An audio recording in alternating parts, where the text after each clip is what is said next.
Selamat malam rekan-rekan. Ngobrol lagi. Kita lihat yang hot minggu-minggu ini apa gitu. Jadi setelah pagar bambu selesai, ada reshuffle kabinet. Ada isu-isu yang katanya si ini bakal masuk, ini bakal masuk dan sebagainya. Ternyata itu kan framing semua. Kuncinya itu di tangan Pak Prabowo karena beliau yang punya hak prerogatif tentang itu kan. Jadi reviewnya pasti dilakukan. Ya, 100 hari itu kan kebiasaan yang kita selalu dengar. Padahal kalau menurut saya 100 hari itu terlalu pendek lah gitu ya. Karena mengurusi kerja 5 tahun terus dinilai dalam 100 hari itu para menteri dengan pegawai di kementerian saja belum bisa seperkenal kali ini. Belum lagi baca SOP dan sebagainya. Itu kan tapi nggak apa-apa lah karena itu memang sudah terbiasa kita dinilai dalam 100 hari. Plus minusnya ya itu tadi tidak bisa dijadikan patokan karena terlalu singkat. Tapi ya ada baiknya yang tidak cakap ya cepat ketahuan gitu, karena kemarin ini kan sudah ketahuan ya, ada menteri yang membuat memakai kop surat kementerian untuk undangan tahlilan, ada yang gebrak meja, ada yang mau nampar pegawai. Ini kan sebenarnya style yang saya pikir terlalu dipaksakan gitu. Seolah-olah mau ikut-ikut Pak Prabowo, tapi sebenarnya basicnya nggak kuat juga gitu kan. Ada yang motong jalur gas melon gitu, Bahlil kan. Ribut semua Indonesia gara-gara nggak dapat gas. Pak Prabowo lagi turun tangan. Apalagi yang terakhir isu pemotongan dana IKN ya. Ada yang ngeploin, ada yang nyorain bahwa nanti bakal mangkrak. Itu biasalah.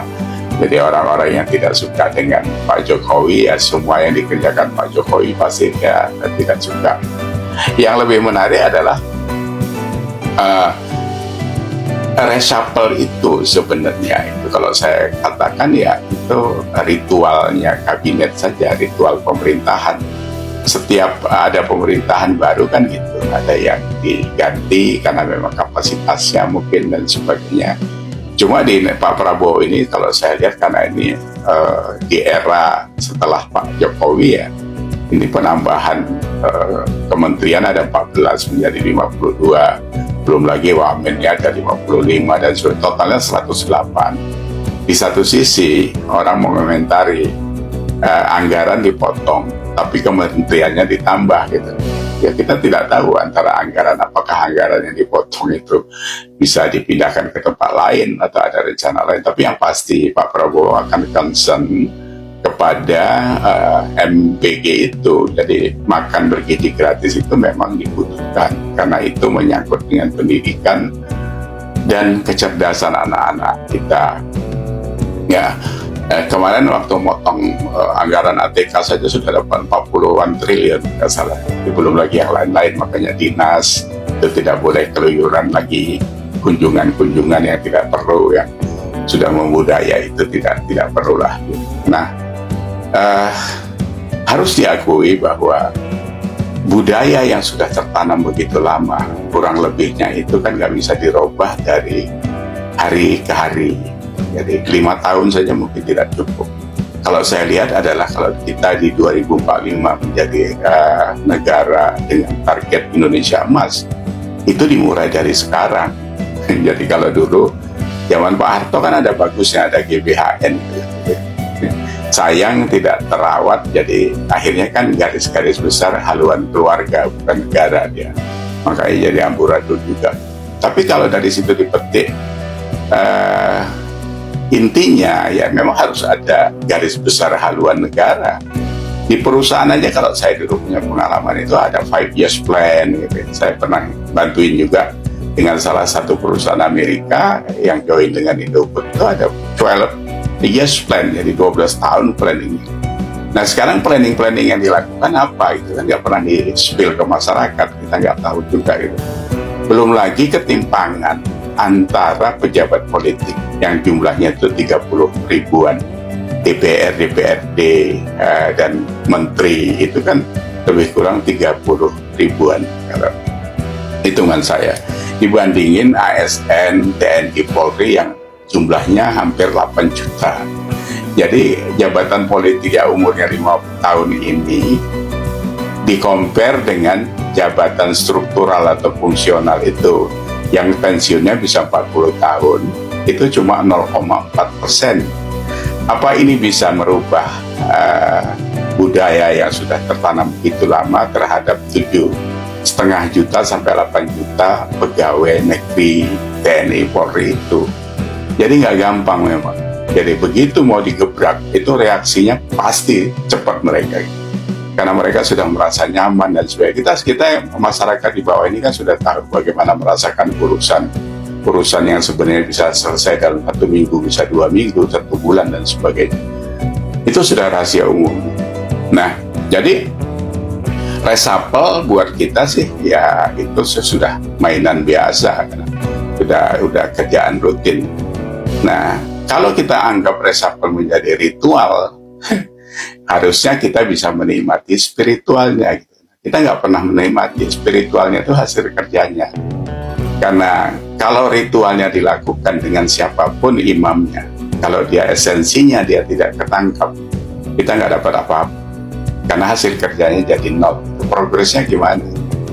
Makanya sih yang saya bilang tadi di atas bahwa punya nggak 5 years plan itu gitu. Setiap departemen, belum lagi kalau ke daerah ada 17-20 kepala dinas itu dengan masing-masing target, siapa yang ngebaca itu kan?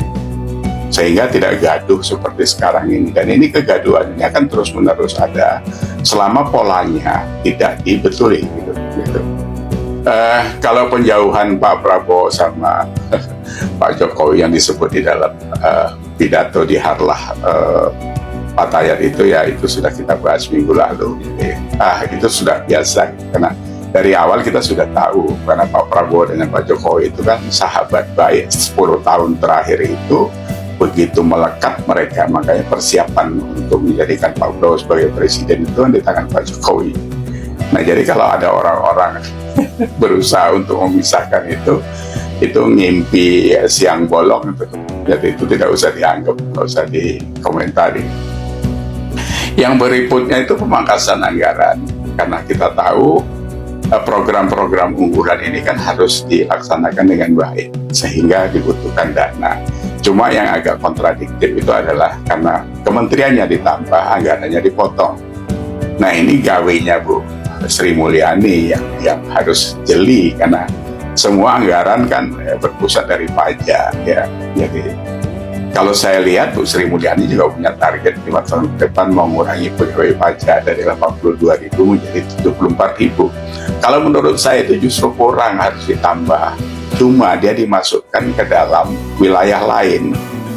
Jadi tidak bisa kita bahas di sini, kalau perlu itu nanti dibahas di sesi yang lain atau memang harus dibahas secara silent karena agak sensitif. Cuma saya sudah menghitung itu peluangnya gede banget.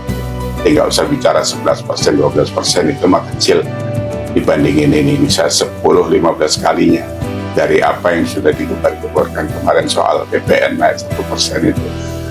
Itu untuk mendanai apa program-program ke depan yang Pak Prabowo canangkan itu. Karena memang kalau nggak ada dana yang besar ditambahkan itu agak berat. Karena kita ini kan kena di pendidikan sama kesehatan. Saya baca beberapa artikel ya itu tentang stunting saja. Kita ini kan masih 30%. Kita menangnya sama Kamboja saja. Kamboja 40%. Malaysia tuh sudah 18%, kan Thailand tuh 10% tinggal, Malaysia 21%. Kalau Singapura sudah tidak ada lah, Filipina kira-kira 20-an%. Jadi Vietnam itu 18%. Jadi itu yang harus dikejar. Saya pikir makanya Pak Prabowo ngotot di makan bergizi gratis itu termasuk ibu hamil kan. Tetapi kalau saya lihat angka-angka di wilayah kesehatan itu juga masih memprihatinkan. Jadi seperti standar keberadaan dokter dari standar WHO 1:1000. Jadi 1 dokter untuk 1000 masyarakat, 1000 penduduk. Kita ini baru 0,7 ya. Sementara Singapura udah di 2,5, Malaysia 1,9. Vietnam itu sudah di atas kita. Jadi kita menangnya sekali lagi sama Kamboja saja. Termasuk kita menang dengan Afrika itu aja. Nah, kalau kita bicara lebih dalam tentang keberadaan dokter, itu ketimpangannya lebih ngeri lagi.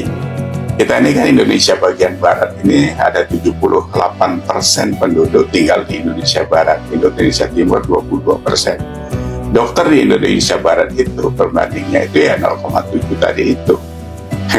Jadi 7 dokter untuk 10.000. Kalau di Indonesia Timur itu 1 dokter untuk 13.000. Itu kan kasihan itu. Jadi kalau ada orang pacaran sampai beranak baru bisa ketemu dokter itu harus diantisipasi dan harus ada planning yang cukup kuat. Kalau tidak nggak bisa.